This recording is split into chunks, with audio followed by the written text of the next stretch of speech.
I'm just setting it right under here. I don't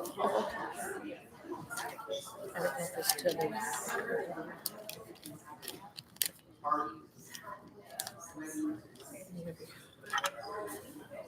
I need probably better light. I Be know. able to see this up here. Do these lights? I don't. Turn those on? Rick, I saw Rich walking around here somewhere. Oh my goodness. Virginia, I feel like something needs to be said. Something needs to be said about it.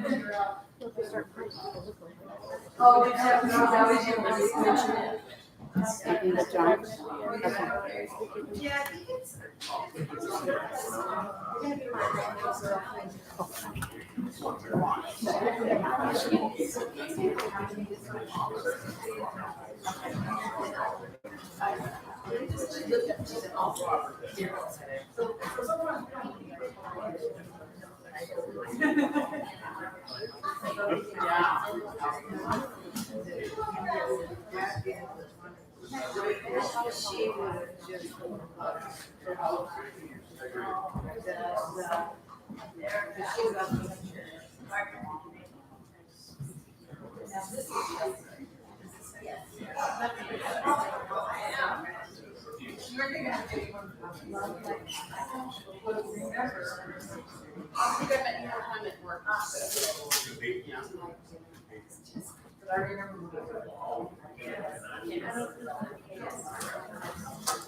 Yes, that's who I knew you were.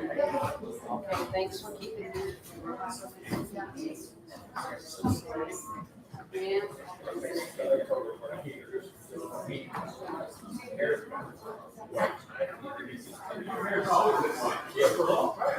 The hair that you have.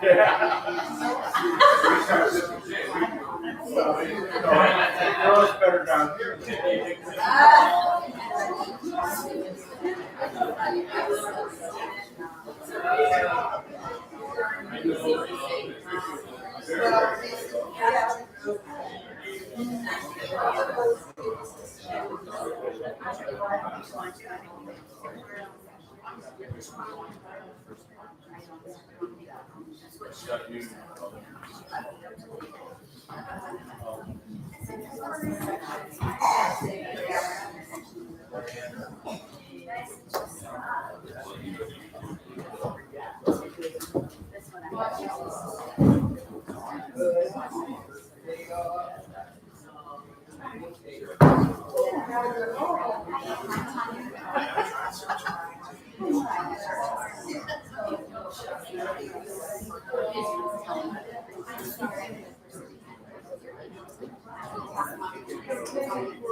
Yes, we did.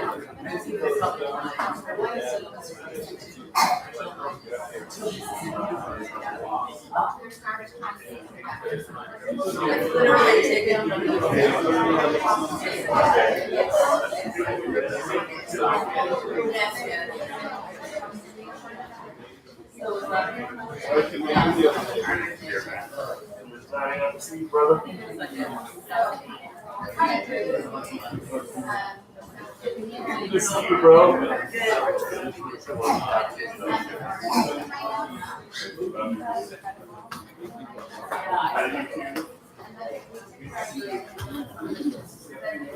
How you doing there? How's there? Good job. Really, how you doing? Me? Three girls. 2 daughters.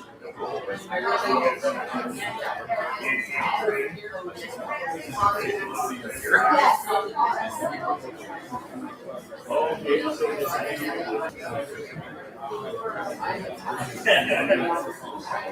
you get running for girls.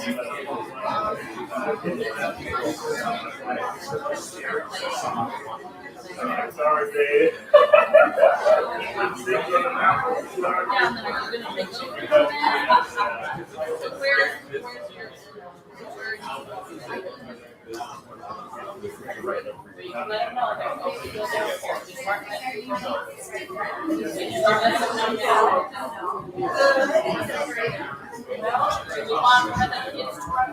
It's kind of my right-hand girl. Okay. To run home and get help out.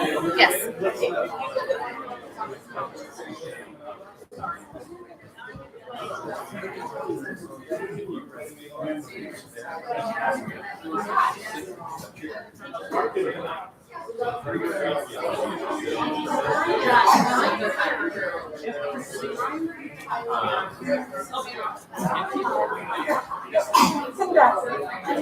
I know.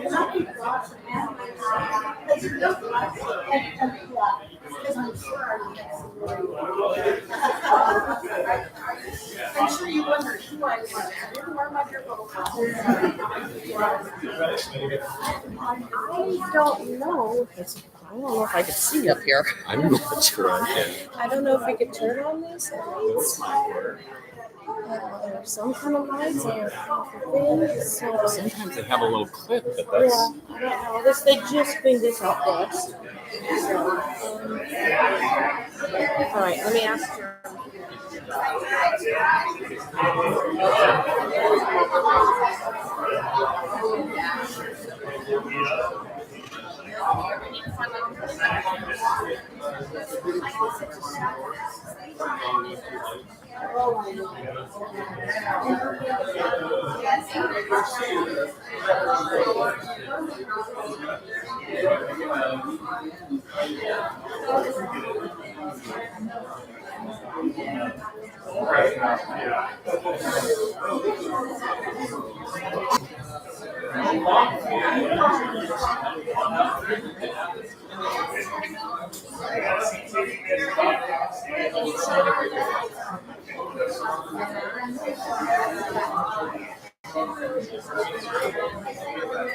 I don't like you, but I can get good. Thank you for your support. Very, very appreciate it.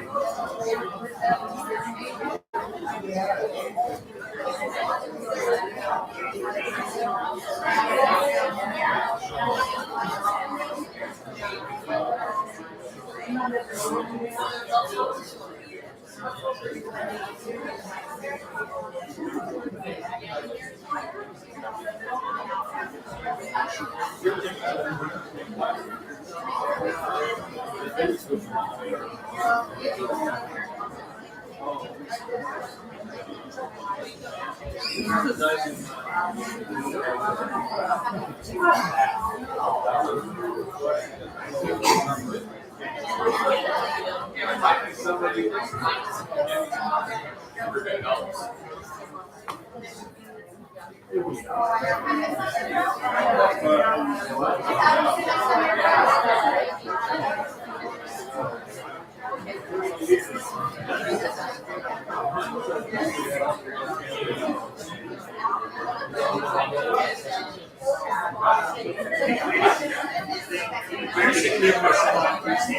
get back. You're standing here.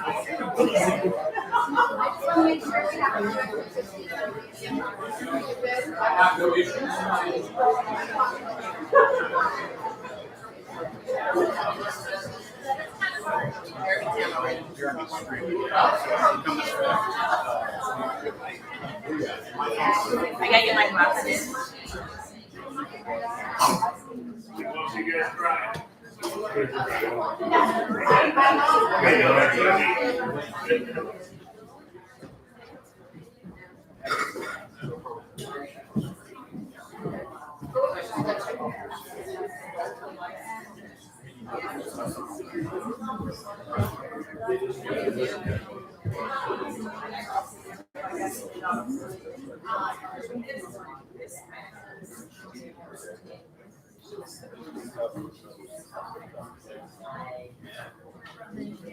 That's a nice little wood. Yeah.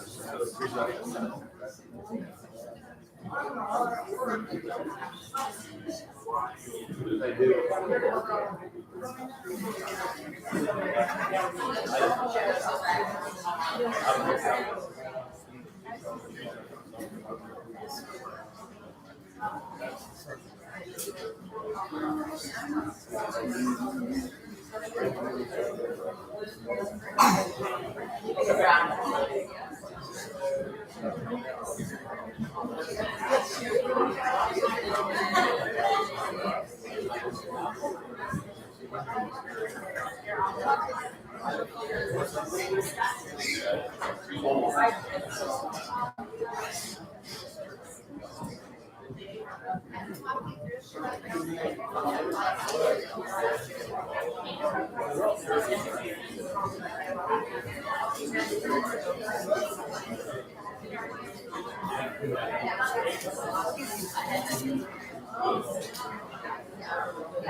I'm sad Leroy, daughter from California. All right.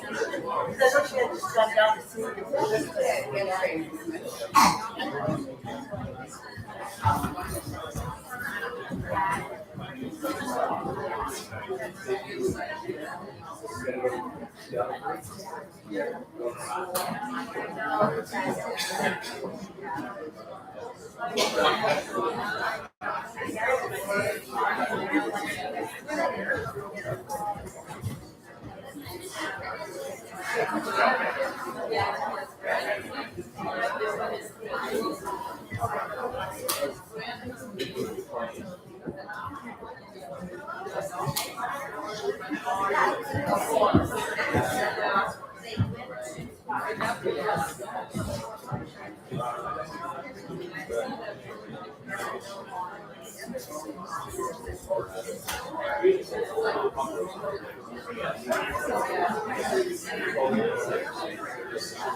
Well,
they're trying to do it, but people are coming in, but. Yours.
She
might be downstairs.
We're gonna get some chairs first.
Pardon? Yeah, use that.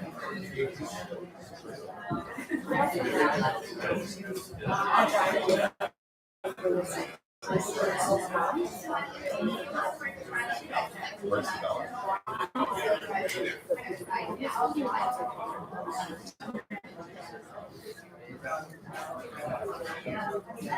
Hey, Ricky.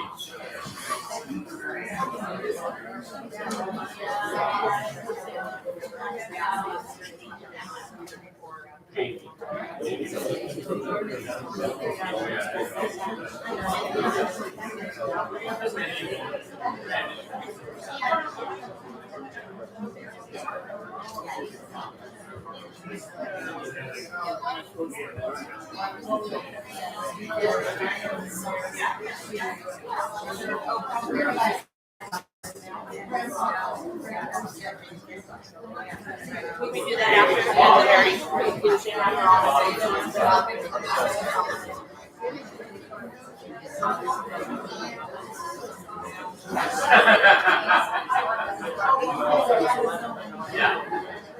Here with something in fades.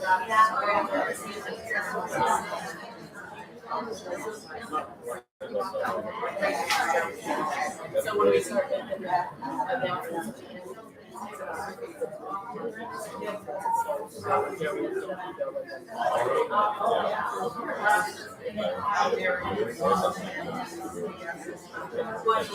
Once you start off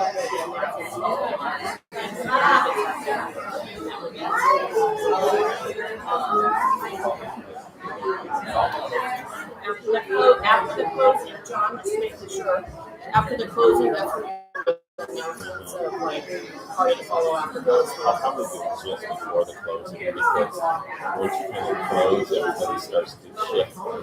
You see, don't do it just before. So when he makes this, okay, we're gonna hold the party over at Marcus Town Hall, that's when you would get out of the you're not that before the closing. Yeah, where's the bell? See the throat hanging over through the door? Okay. Sweet.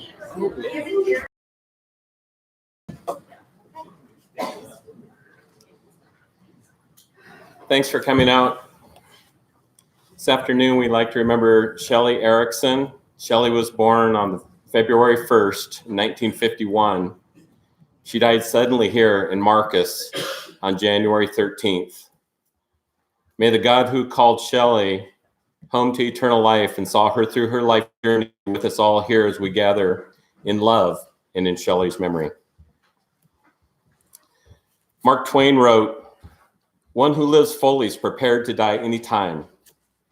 We'll see that of Shelley's life as we get into the service. She lived fully. On behalf of the family, I was honored to be invited by the siblings to lead our gathering here tonight. Shelley had a unique request. The ever so popular celebration of life that has been happening recently, she said, no. She said, I want you to cry. It doesn't sound like crying. She said, grieve, get it out, eat food, and get on. It's a great insight because in 8 days, it would have been her 69th birthday, so it'd be much easier to be planning a birthday celebration than be here, remembering her, but her physical heart wasn't able to do that. And there should be a time of mourning or sitting and reflecting on death. Its finality, its pain, the frustration that we all feel with it. There is a time for grief, and this is that time.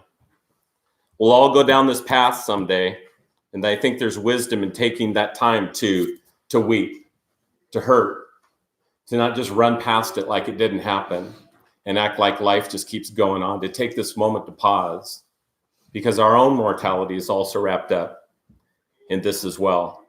I think that was really wise on Shelley's part to offer us this opportunity.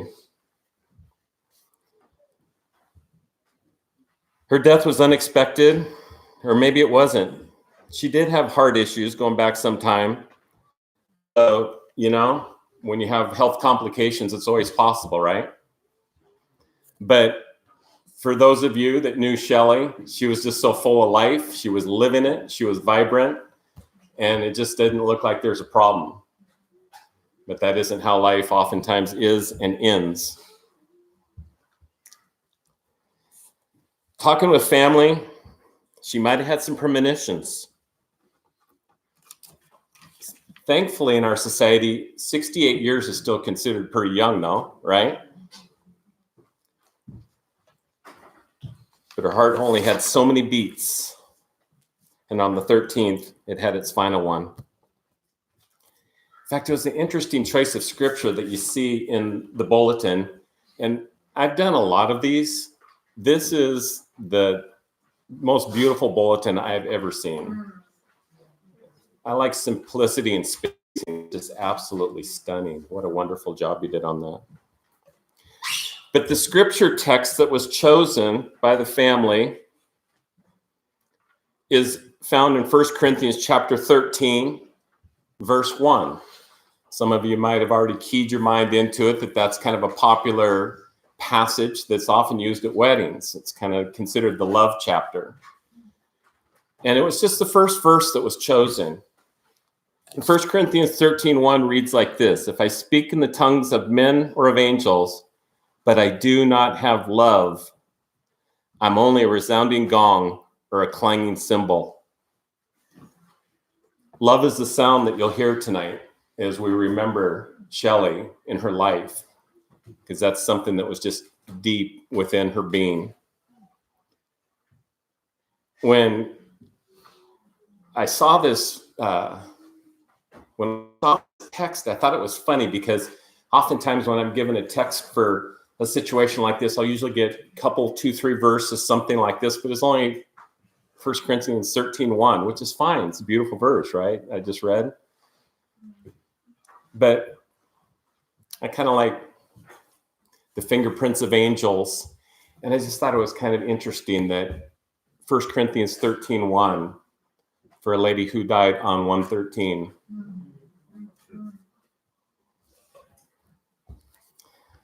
So some family members will be coming up here shortly to share about Shelley's life. And I didn't get a chance to meet Shelley in this life. So I've really enjoyed getting to know her. Very beautiful lady. And getting to know her wonderful children who've really come together at this time in a special way. And as difficult as this time has been, have really responded in a way that I think would make this lady here extremely happy.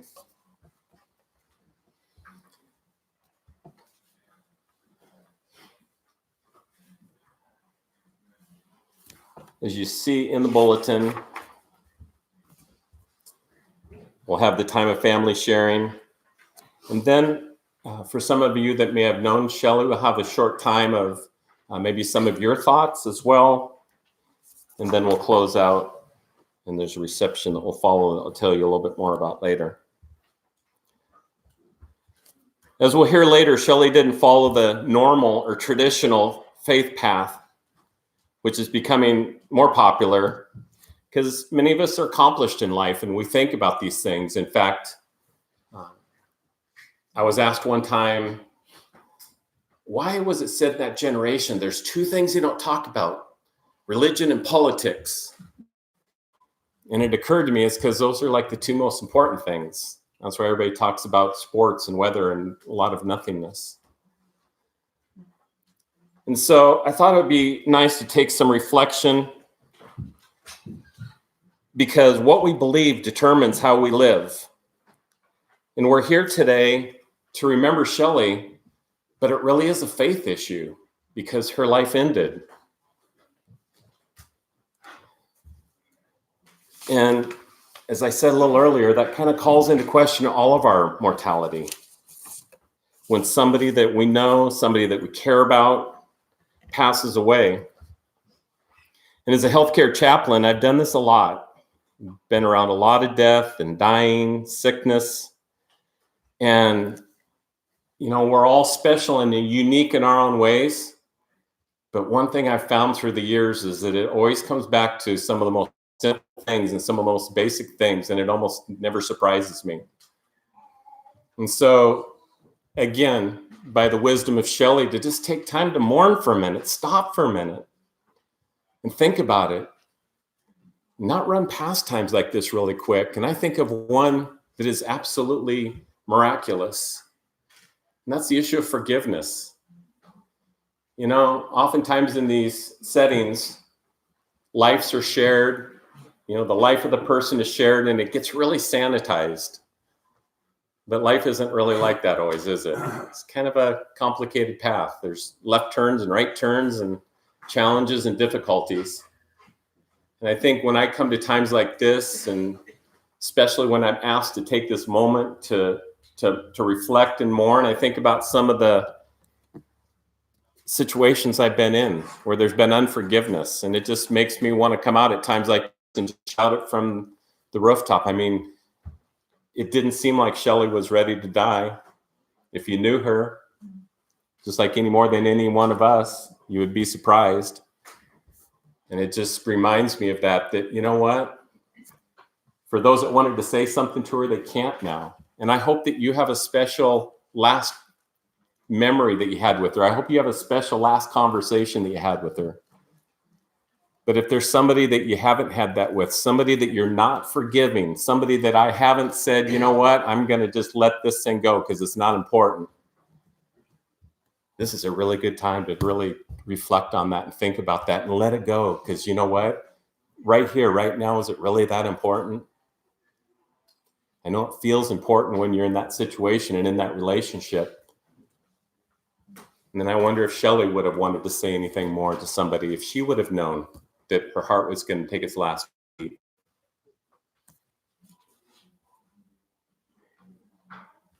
Forgiving is one of the greatest acts of love. And kind of along that lines, just a continued point of reflection before we kind of turn to Shelley's life. One of the things that I find amazing, and it's especially amazing being out in Stevens County here where it's so beautiful, that if I think if something's true, that it's written and that it's encoded in creation. And Shelley's kids had an experience yesterday that they'll never forget. They shared it together. It's an experience that many of us have had. And that's when you actually lay the person to rest in the ground. Jesus made this point. He said that if you have a seed and it stays in your hand, it doesn't do anything. For you green thumbs, you know this. But if it gets planted in the ground, if that seed in death is planted in the ground, guess what happens in the spring? It comes back to life. And that's pretty exciting. There's maybe one of my favorite places where I find this encoded is around the area of resurrection, which really seems like a weird concept, to be raised from the dead. How can that happen? Now, if I say a seed's put in the ground, we've all seen it come up in the spring. That's not quite as hard. But how about encoding something like that in creation? Well, how about this one? Jesus said, and he used a metaphor for death, and he likened it to sleep. You know, when we go to sleep at night, does the world stop? No, it keeps going. And we wake up the next morning, we don't really understand passing of time, right?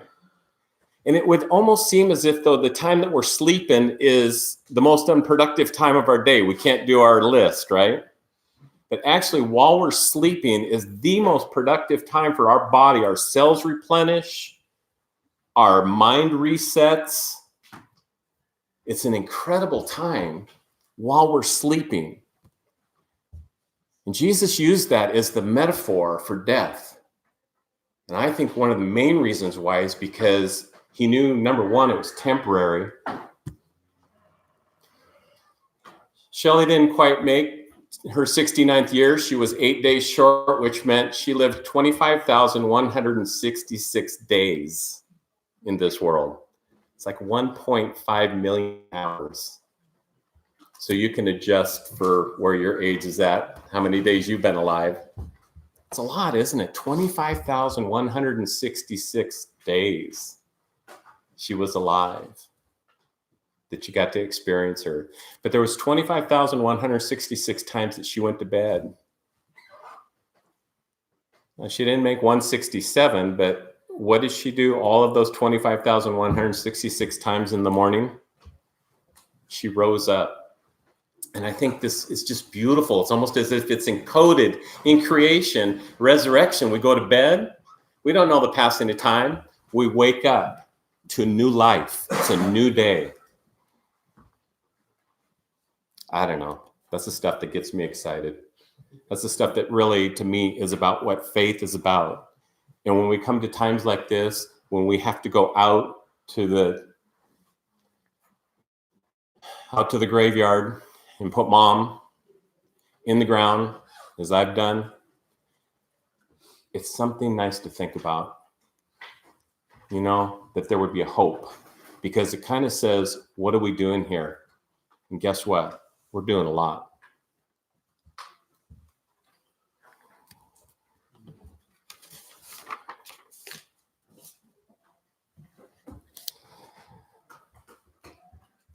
Irma Bombeck wrote, "When I stand before God at the end of my life, I would hope that I would not have a single bit of talent left, and I could say, I used everything you gave me."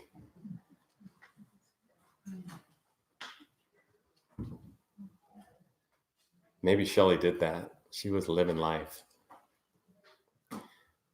And so let's take some time to hear about Shelley's wonderful life.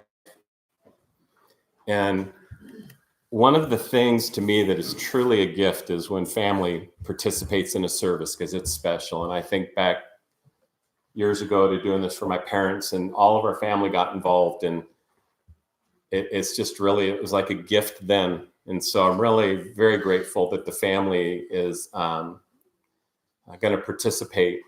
And first up would be Taryn, the oldest granddaughter, who's come up from California. She's going to read a little biographical sketch that was put together by family. And then we'll continue on. Taryn.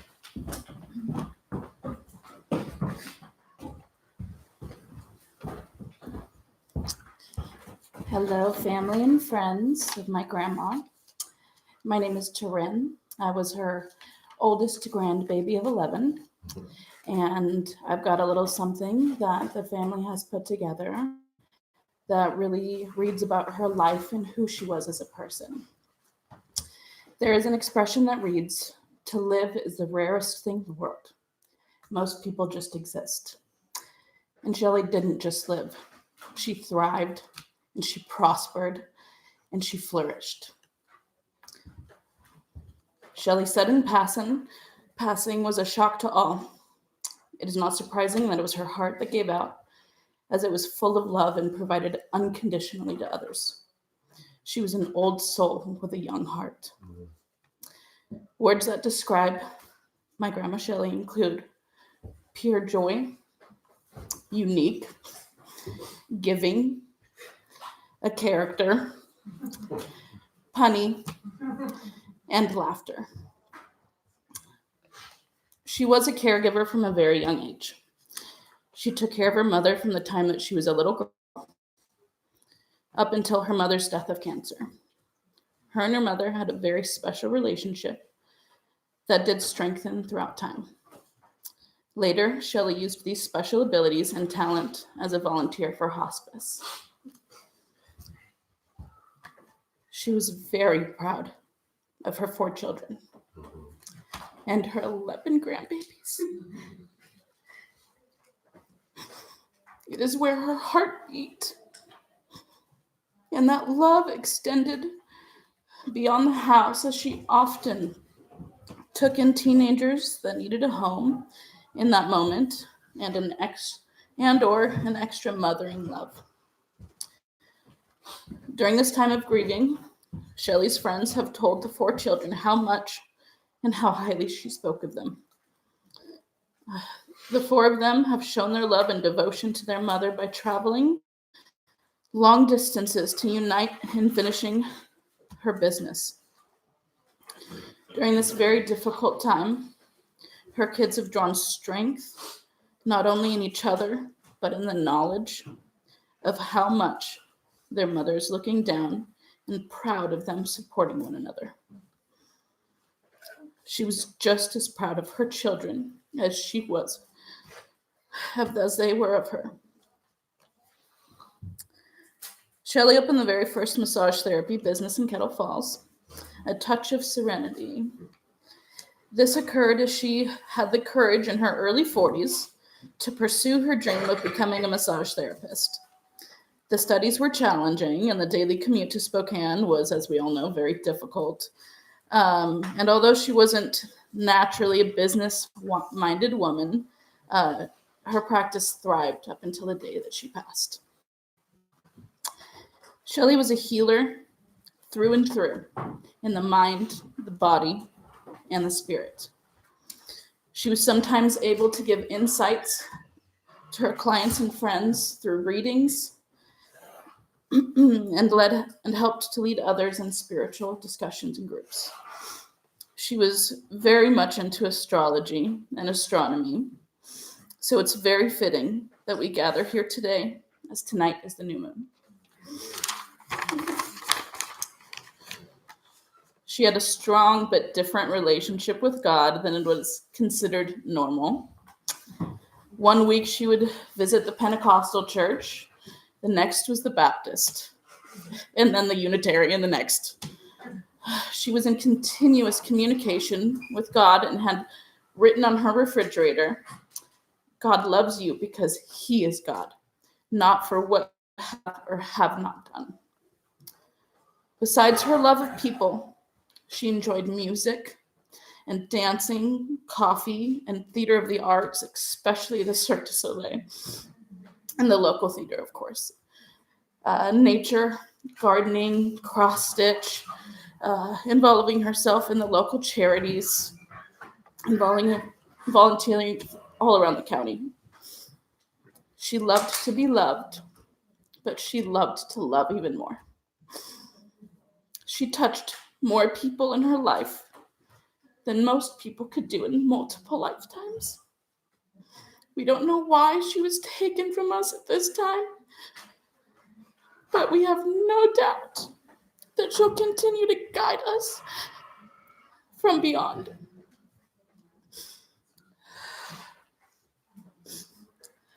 Shelley emulated the expression that she often used: love, light, and laughter.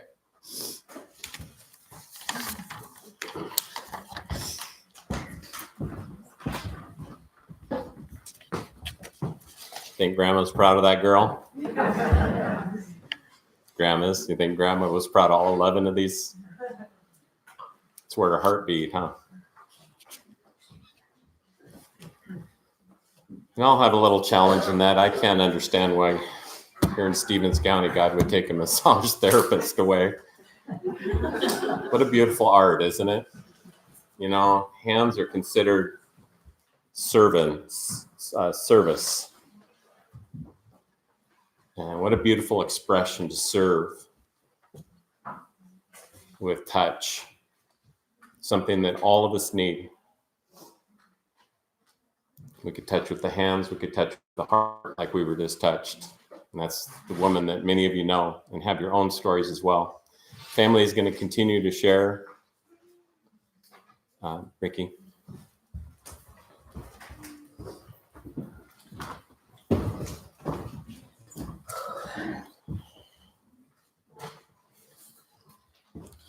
Okay.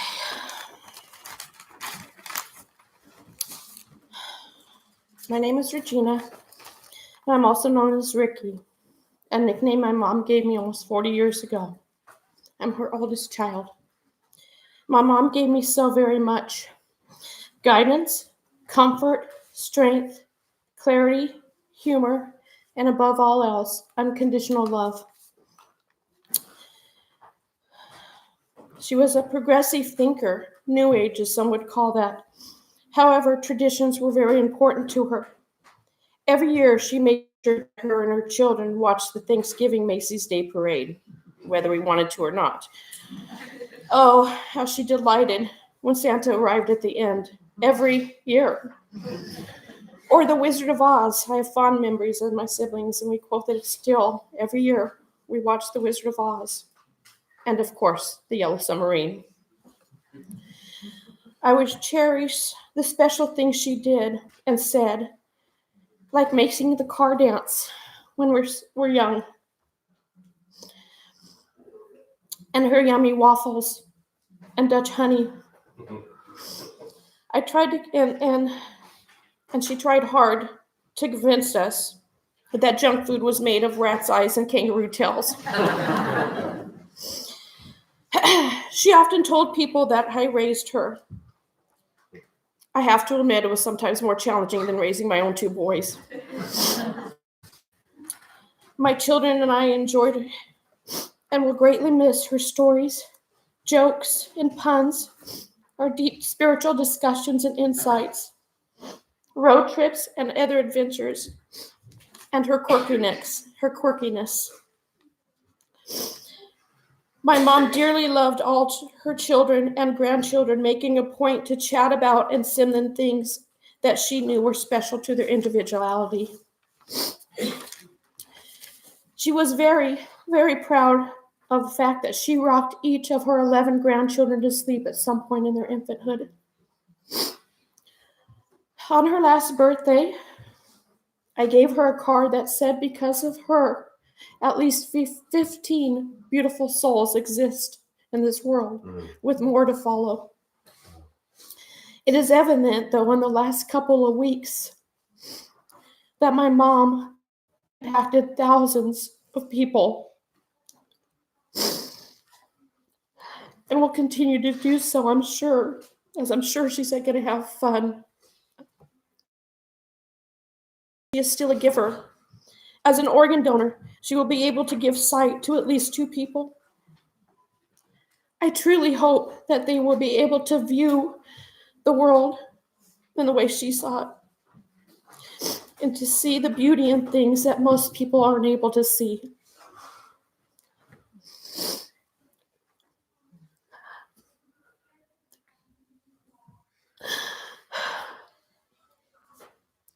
My mom was my best friend. I'm going to miss her dearly. I take comfort, though, knowing that I can be comforted her in her presence, always. I love you, Mom.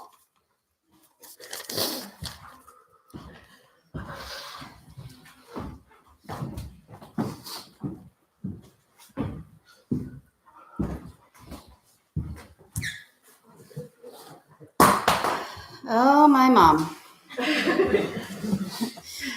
My name is Tanya. I'm Shelley's second child, and probably the most difficult. I shouldn't be shocked by just how much my mother touched so many people in this community, but it has honestly surprised me a little. The outpouring of love and support from not only her friends in Marcus, town people, but also the extended community has been profound. Thank you all for loving my mom. Obviously, you all know just how special my mother was, but I want to share some insight of how she was as a mother to her children. My mom didn't have an easy upbringing. She was really private about it. In fact, it was probably downright challenging. So she made it a priority to make our childhoods more positive and more pleasant. My mom made up traditions for us. As a child, I took these for granted. I never knew that all mothers didn't hold their children's hair back or rub their backs while they were throwing up. The Easter Bunny created scavenger hunts to go find our gifts and plastic eggs throughout the house that read, "Go look under the sink," or "Go look in my bathtub," for our presents. Or on St. Patrick's Day, the leprechauns didn't visit every child's house to magically turn their breakfast green. I thanked her for these. I have carried these on with my children. and I hope they do it with theirs.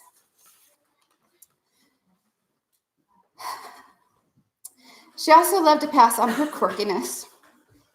Her belief that California was, and probably is, going to fall into the ocean. That Bigfoot is a fairy. And that Barney the dinosaur was the Antichrist. To be replaced now by Google and or Amazon interchanges now. My mom wasn't perfect. Our relationship wasn't perfect.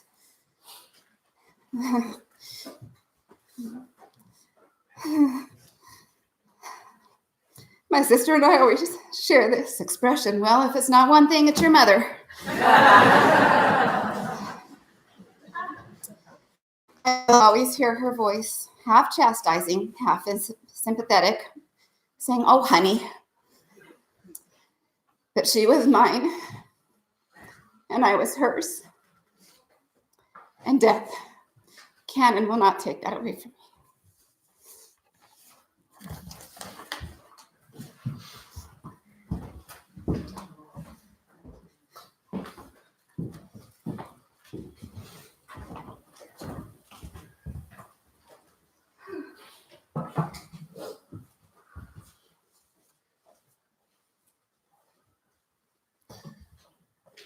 It's going to be a gathering a little bit later, I know. The wonderful opportunity to meet Lane and Jeremy, her sons, and they're smarter than me. They're not much for getting up here and talking, but they've got equally amazing stories about Mom. And you've heard, and we'll hear some of those.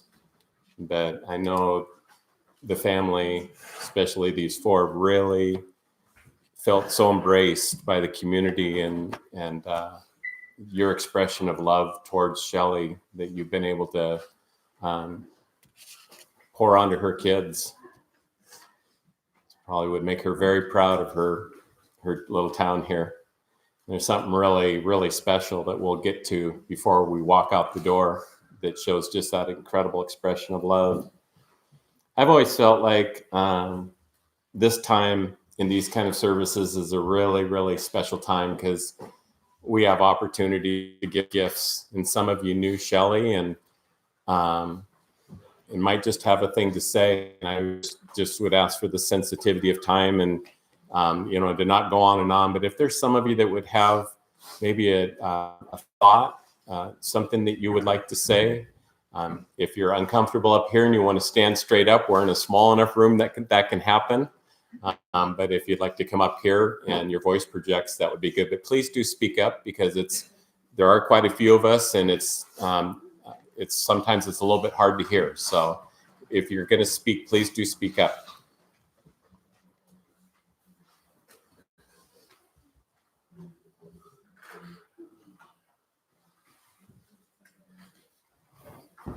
I didn't know if some family was going to give it up.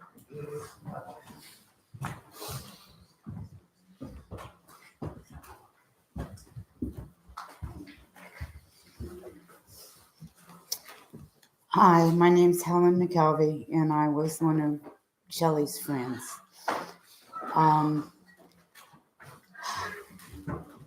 There's so much to be said about all that she did and she gave and stuff.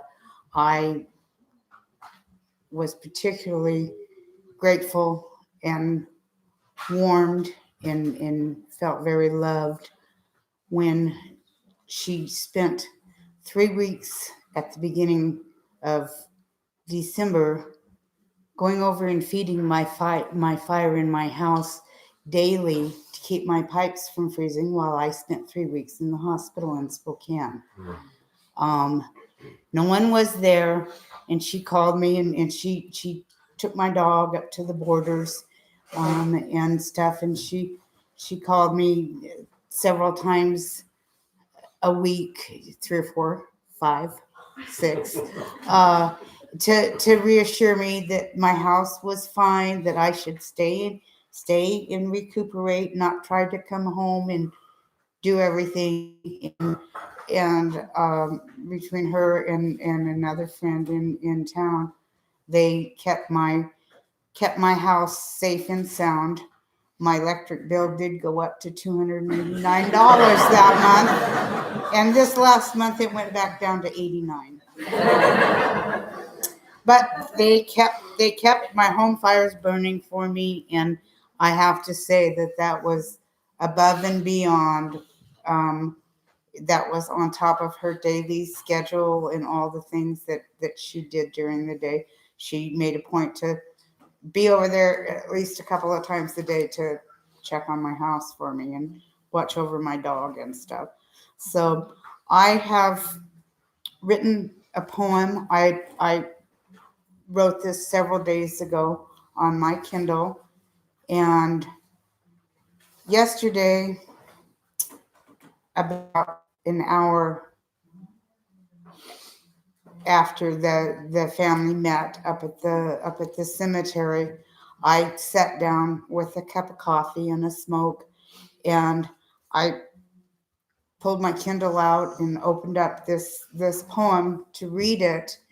And I was thinking of her, and at that time I was about halfway down through the poem reading it, and it's in a read me only file when I open it up, so it's locked. You can't change any of the words or anything. And all of a sudden, halfway down the page, the keyboard flipped up and it went into edit mode. It said edit, and it started running these words across the top of the keyboard. And I thought, what is going on here? And I scrolled a couple of screens looking at it, and I thought, wow, that's just so weird. And then I went through the 3 buttons to back out of the edit program, got back to the README, and when I got to the end of my poem, there was something written there that I had not written. And I will share that with you at the end of this poem, but I'd like to read it to you now. Except I brought up the wrong one. So just a minute.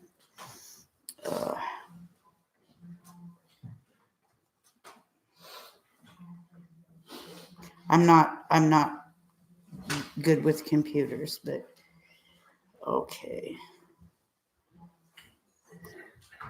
Shelley, you call me your friend almost 2 decades. You've been one of the best friends that I've made. We've laughed and cried, worked and played, and been the source of some stories pervade. We dabbled in political reform, started the recall that turned into a storm, displayed plants at the fair that weren't quite the norm. That really caused some of the fair folk to squirm. You picked me up when I was down, cried on my shoulder when that turned around. You made me laugh and sometimes frown, and gave me advice that was often sound. Your love of life and community flowed along the healing energy that you bestowed, pulling knapweed at the park by the armload or tending the cemetery when it got overgrown. You touched so many, my dear friend, with heart and soul, there you've been. Your light remains, it doesn't end, and it is beautifully, dramatically bright. So whenever I look up on a clear night, I'll see you among the stars. And all by itself, miraculously, if you will, at the end of this, just no spacing. They didn't do grammar or spacing. They just put the words. Someone just put the words. And as I was thinking of her, I think she sent me a message. What the words that printed are: thanks, babe, love, heart symbol, to a relationship in time, place. So I think that she spoke to me on my Kindle, and I know that her light has not gone out. It has just gone to a different place. Wow. Beautiful. Thank you.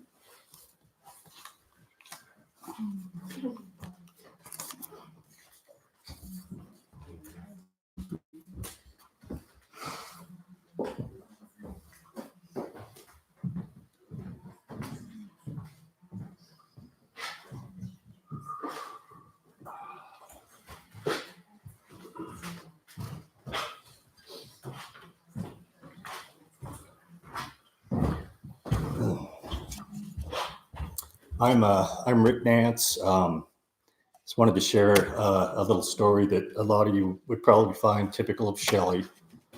I moved here to work as an engineer about 25 years ago, and like a lot of you, I got to meet Shelley because I had a sore body, and so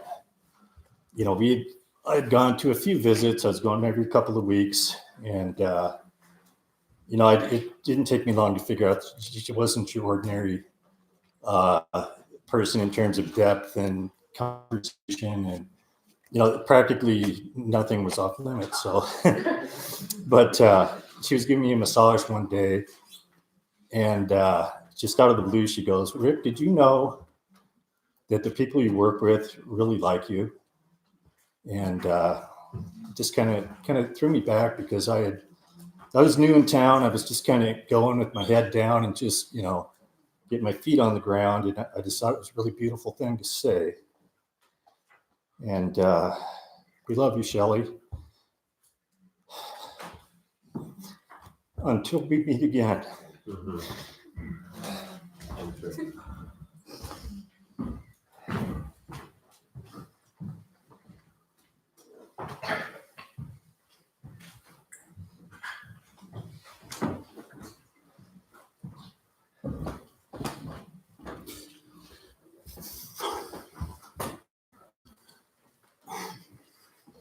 Sorry. I'm Brad Carpenter, and so Shelley's very dear to me. I feel so. Shelley took me in 2 weeks before my senior year of high school due to a decision to join the military. I found myself in need of a home, and without any discussion, she took me in, got me through high school, and I was off to the military. And I would consider myself to be quite successful these days, but it's all very strictly to her kindness, to opening up her home when she didn't have to. I had never had a birthday. I'd never celebrated Christmas. And it sounds like in her very traditional fashion, we celebrated those things in miraculous fashion. And even to this day, I too look forward to seeing Santa Claus at the end of the Macy Day Parade. And I will forever be in her debt for everything I ever had. And I'm deeply sorry that I was unable to say thank you one last time. But I will be thankful for the rest of my life for the kindness she showed to me.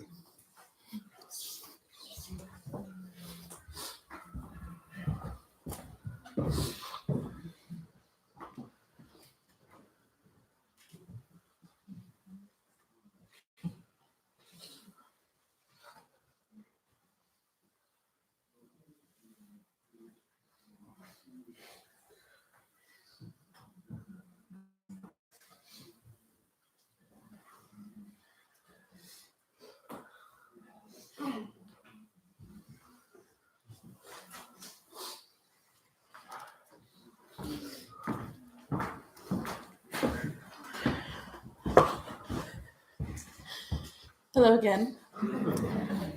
I spoke on behalf of my family earlier, but I would love to share some of my favorite memories with my grandma. From as long as I can remember, she was the silliest, wackiest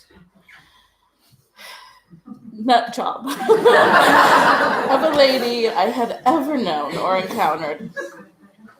I grew up in a very strict and religious home, and my grandma Shelley was that one exception.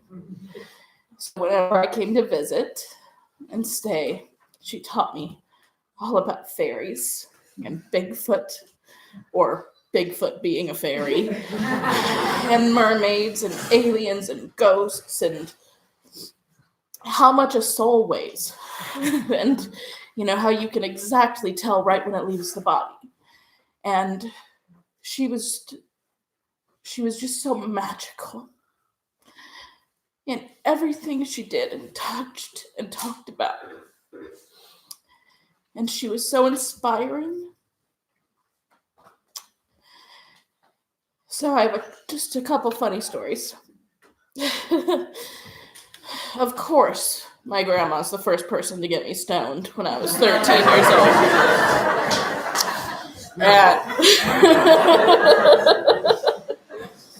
And not only did I get stoned, but I was like, stoned. And she thought it'd be so funny to sit me on that couch and play Sweeney Todd. And I was just sitting there, petrified, absolutely terrified.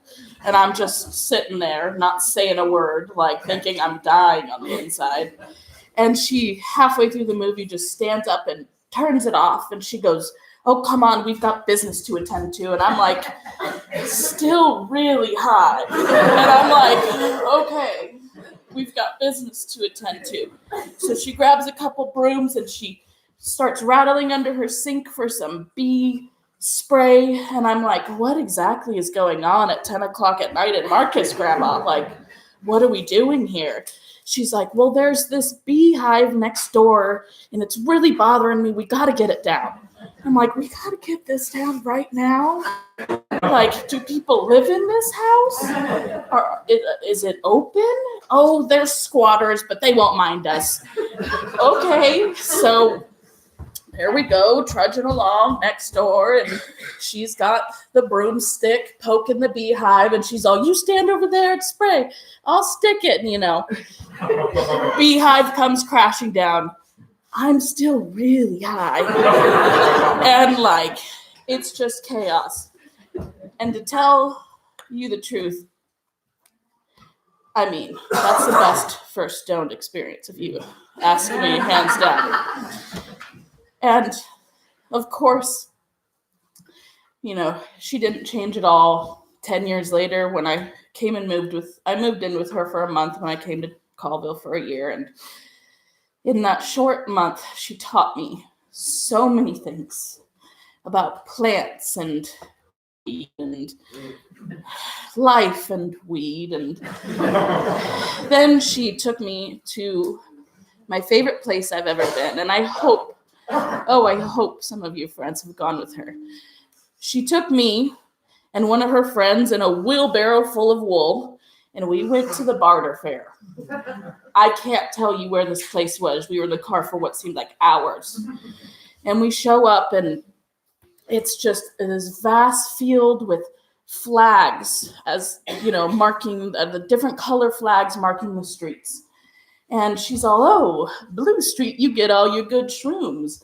Yellow Street, you get all your good ribbons. This street. And we walked around with our wheelbarrow of wool, trading people wool for scarves and gardening tools and, ooh, these fresh veggies, ooh, ooh. And she really, really was so fun. And a lot of people may think that's not legal or, right to show your grandchildren, but I can truly say that my life is so much brighter and fun with her being in it.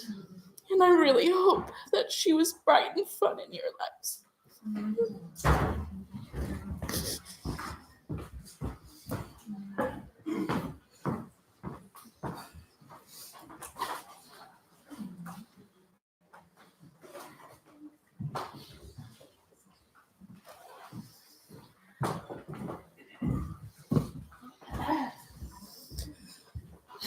Hello, everyone. My name is Sophia. I am Jamie's cousin, and I went to school with Jeremy. And I had the good fortune to house sit for Shelley a couple of times. And she was always one of those adults growing up that would just talk to you about the most random stuff that you didn't think adults ever talked about. she would ask you like, so what do you think about the primary election? And like when you were 16, and you'd be like, one time I came over to her house, and a song came on the radio. I don't know if you all remember Foster the People, Pumped Up Kicks. She was like, my grandkids love this song. I don't know why. I think it's about gun violence, but it is really catchy. And we talked about that for like 15 minutes. There was one time, the first time I house sat for her, you probably all remember she had a house here in Marcus that burnt down, and she had her 2 beloved dachshunds. It was one of my first gigs house sitting, and I was really nervous because I wanted to do it right. And it was late one night, and I was shaking out the rugs, and I walked outside to shake out a rug, and I slammed the door behind me, only to realize that it was locked and I had left the keys inside. And it was like 9:30, 10 at night. And so I was trying to get back in, and I tried to slide through the dog door, and I got stuck. And the dachshunds are sitting on the couch watching me. And the phone was right next to the door, and it rang, and it's Shelley. And she's like, I just wanted to call and see how you're doing. I know it's late. How are things going? And I totally lied. I'm like, fine. And she's like, you sound a little bit stressed. Is everything okay? How are the dogs? Dogs are good. It's fine. And she's like, well, I just have this feeling, and I just wanted to check on you. And that's when I was like, oh, I'm stuck in your dog door.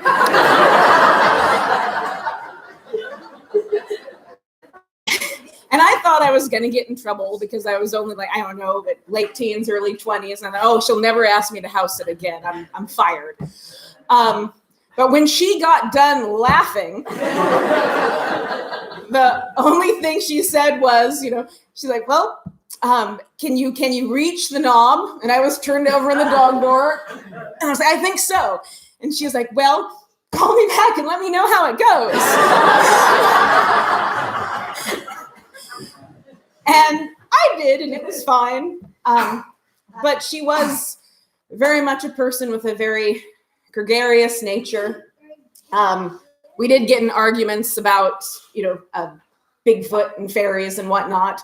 But that's the great thing about Shelley, is that you could have those arguments with her and she would still like you afterwards. She would still respect you as a person, even if you did disagree with one another. So very, very sorry for your loss to her children and her adopted children and her grandchildren. She was a wonderful person, and anyone who knew her was lucky to know her.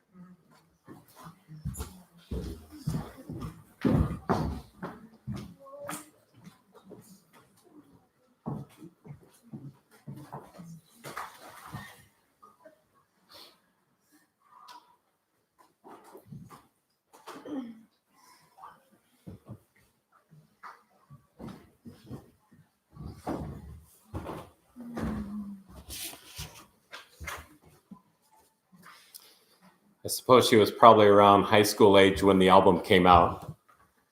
Some of you are of that age. What were you thinking about wanting to live in the Yellow Submarine?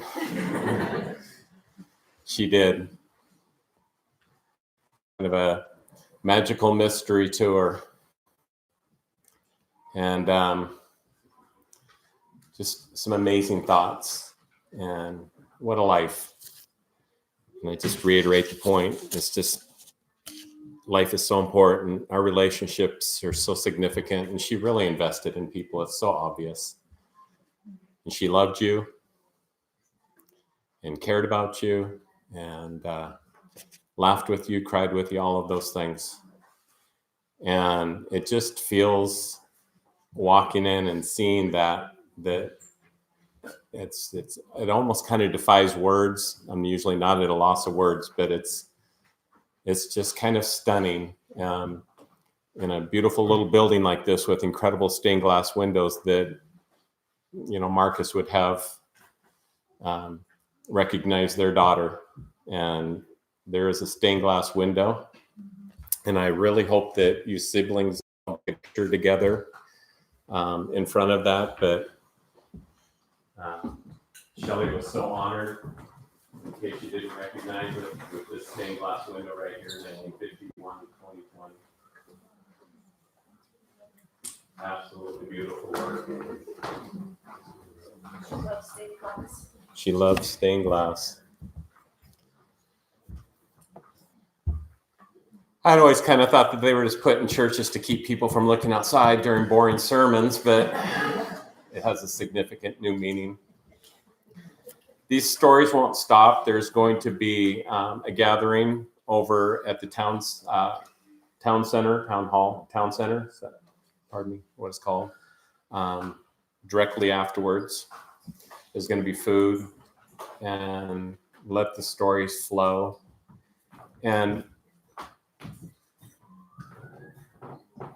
But Jeremy is going to do something to, as I prepare to close our timeout. I'll close with a prayer, and Jeremy, in honor of his mom and for all the children and grandchildren in Marcus, is going to ring the bell. So join me as we close with prayer. Gracious God, we've gathered in this place to remember really a dear woman. She's going to be so missed. And so, Lord God, may your healing power be with every single heart that feels empty right now, and that those hearts would fill up with the memories, the special memories that they had, whether they be a laugh, poignant, deep truths that were instilled. And Lord, not one of us is replaced or can be replaced. And Shelley proves that. And so, Lord God, as we go from this place, we commit her to you. We thank you for your love. Thank you for sharing her with us. Continue to be with the family in their time of grief. And Marcus, thank you for this beautiful time that we were able to have and continue to have around food. In Christ our Lord. Amen.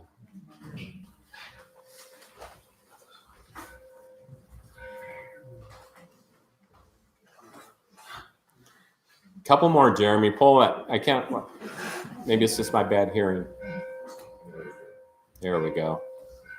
Beautiful. Folks, have a good evening. Thank you so much for coming.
Yeah,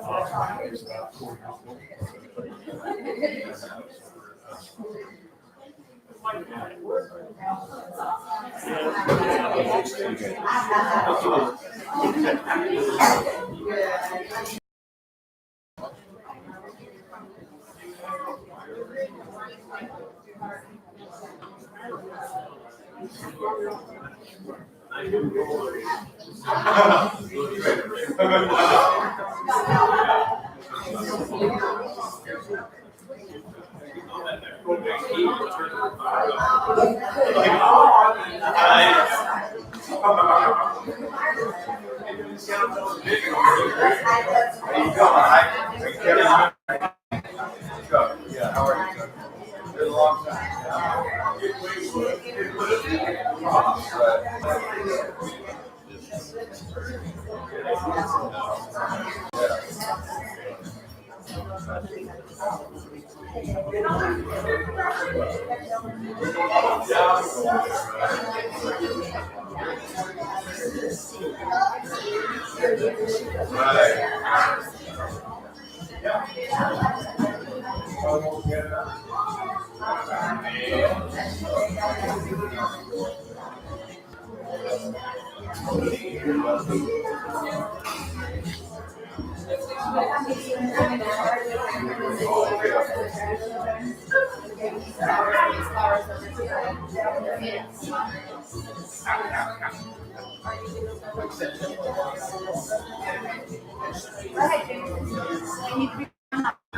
Yeah, I just wanted to make sure it was okay. Right.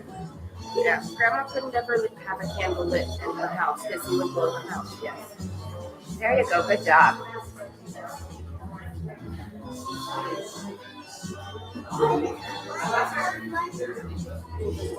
Let's go cleanse it over to the next thing, okay?